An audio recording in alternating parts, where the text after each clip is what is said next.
Welcome viewers to the announcement of the top 6 in the CFO competition, made up of two categories. The top 6 in the global competition and the top 6 in the national junior competition.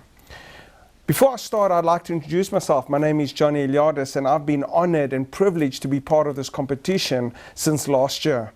Last year I took part in this competition as the MC, and it was an amazing experience for me on how I learned from these youngsters coming from all over the world to participate in a competition in solving corporate problems.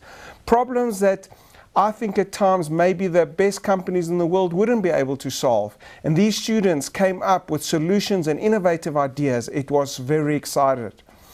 But today, I've got two great guests with me that I want to introduce as we announce the top 6. First, I would like to introduce Professor Elmarie Sadler, Executive Dean at UNISA and the Global Head and Awards Presenter of the competition. Thank you, Johnny. I'm very excited to be part of this wonderful competition. Thank you very much. And second, I would like to introduce Professor Peliwe Lolwana, Chair of QCTO and the Chief Judge of the CFO Junior National Competition. Thank you very much. I'm very excited also to be here. This is very exciting. We're going to take a break now, but please don't go anywhere because we're about to announce the top 6 of this competition. Stay tuned. We'll be back soon.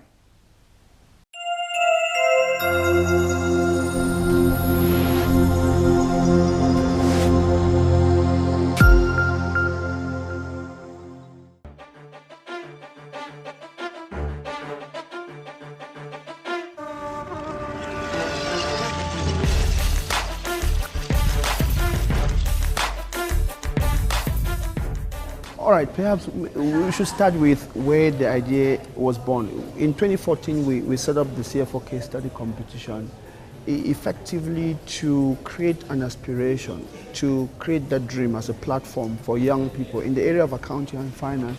If you ask the average young person, you're studying accounting and finance at varsity or as part of a professional qualification, what do you hope to become? A vast majority would tell you, I want to become a finance director of a top listed company. So the CFO is that rallying designation which represents the aspirations of many young people who are doing accounting and finance in terms of what they want to become in the future, and hence the name. If you look at the actual design of the product, most people would have the mistaken belief that it is mainly accounting and finance. Essentially what we do is we pick up a real-life company that is faced with a range of challenges. These challenges often would be threats that the board has to deal with.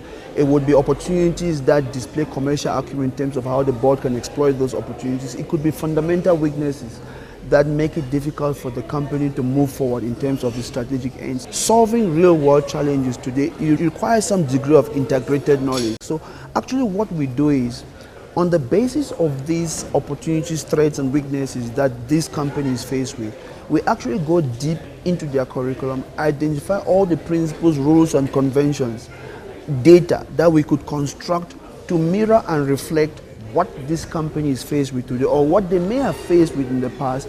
But we construct this data, both qualitative and quantitative, in such a way that to be able to unpack this data, you will need to bring to bear your knowledge of economics, your knowledge of marketing, your knowledge of corporate governance, your knowledge of risk management, your knowledge of strategic management.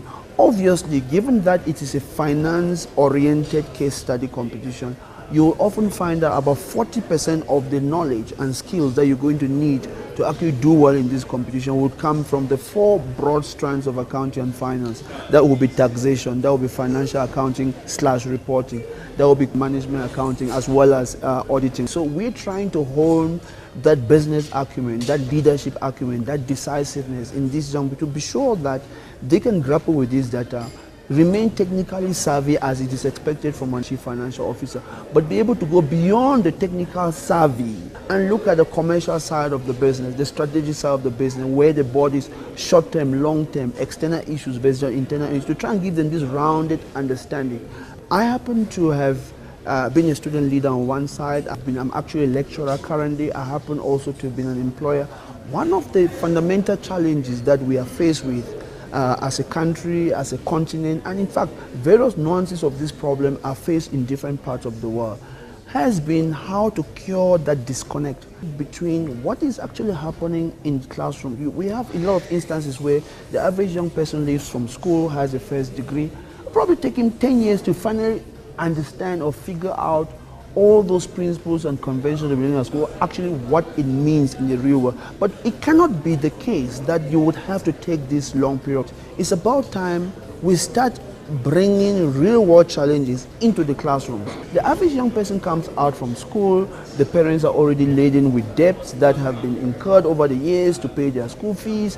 The parents are asking them, you're now 21, you're 22, you have to go into the corporate world, look for a job, take care of yourself. And these young people are moving from one street to the other, sending their job applications from one employer to the other. Beautiful CVs, good distinctions on their CV. You invite them eventually for an interview. And you realize that the knowledge they have, they are not able to display or convince an average employer that they are able to apply that knowledge. How about going out there, taking the problems that businesses are faced with and bring that into the classroom? Encourage universities to rethink how they design and deliver their programs from an integrated point of view, from a problem-solving point. We want to get a culture where every university understands that employers are not looking for knowledge, they are looking for ability to solve problems. So unless the knowledge that we are imparting to these young people is imparted in a way that demonstrates the three levels of competencies: the foundational competence, the declarative competence, as well as the reflective competence, in terms of the ability to fully appreciate, understand the limitations of the theories, the principles, the conventions, those things that they are expected to grasp and use to solve problems. Unless they are able to understand the limitations of those principles, when they then come out to the corporate world, they might not be able to measure up. That is one strand of the thinking in terms of this case study committee. The other strand of the thinking has been, as Africa, we have to be able to produce young people who can compete at the highest level. The world has become increasingly very globalized. Every business faces some element of competition from foreign imports and foreign multinationals. We welcome them to the continent. They're investors. We need them to be here. They help us to create jobs. They help us to advance our societies. But we need to be preparing ourselves to be able to serve these multinationals or start our own multinational giants who can go around the world and excel just like all these other multinationals. Now, for that to happen, you need competent graduates who are very savvy technically, very savvy entrepreneurially to serve these multinationals, but also to set up competing multinationals that can also do well for our continent. So I would say that is how we see this competition going forward, and we will do everything possible to make sure that it continues to capture and reflect these ideas. Thank you.